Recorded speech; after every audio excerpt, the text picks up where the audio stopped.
And all over the state this week, hearing from you, the voters, as part of our CT campaign conversations. WFSB has partnered with CT Insider to cover the issues that voters are most concerned about.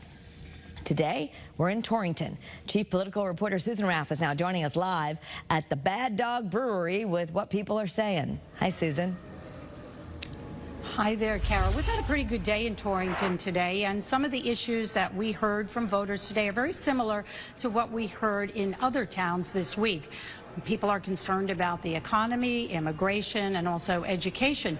But we also heard from a lot of unaffiliated voters, which is the largest voting bloc here in Torrington. And there are a lot of people who we spoke to or who are still undecided. Some people tell us that they just haven't heard enough, or they like what they have been hearing from both candidates. Now, all week we have been joined by CT Insider's Dan Haar, who has been traveling Torrington and all the other towns. Did you find that? Did you find that people were not as strong about their opinions, or they were still undecided? Yes, absolutely. I'm coming to think of Torrington as a crossroads. It's not so much a divided town as it is a crossroads of a number of different ideas. There were three guys in the used bookstore who were liberal, but gun aficionados, right? And talking about that, old-style gun aficionados, right? That's a sort of a crossroads concept. There were people, there's a homeless population here, and there's concern. And I spoke to a young man who was, he does some volunteer work, and he's very concerned about it. He said, safety. And I said, safety of the residents or safety of the homeless people? He said, both.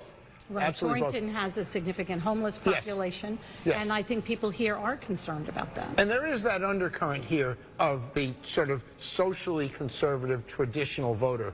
I spoke to one woman who's the retired, she's the wife of a pastor, and she is very religious, but will support the Republican whom she would not name.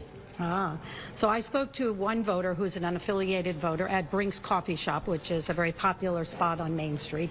And he told me that the reason why he can't make up his mind is because he supports Kamala Harris's plan to strengthen the economy, but he also agrees with Donald Trump that we need to do more with immigration. So it goes along with that, both issues. Very similar. I talked to the owner of a Mexican restaurant celebrating 25 years tomorrow, and Dos Amigos, and he is a former soccer professional from El Salvador and has strong feelings about immigration both ways.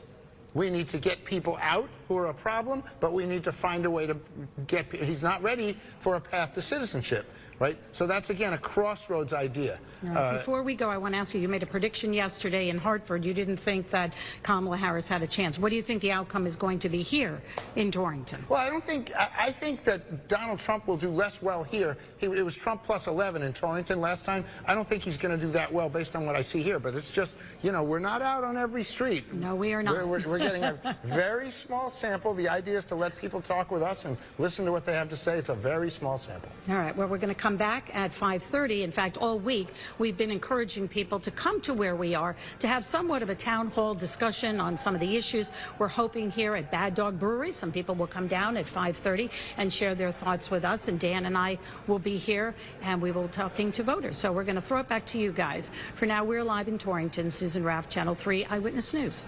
All right, guys.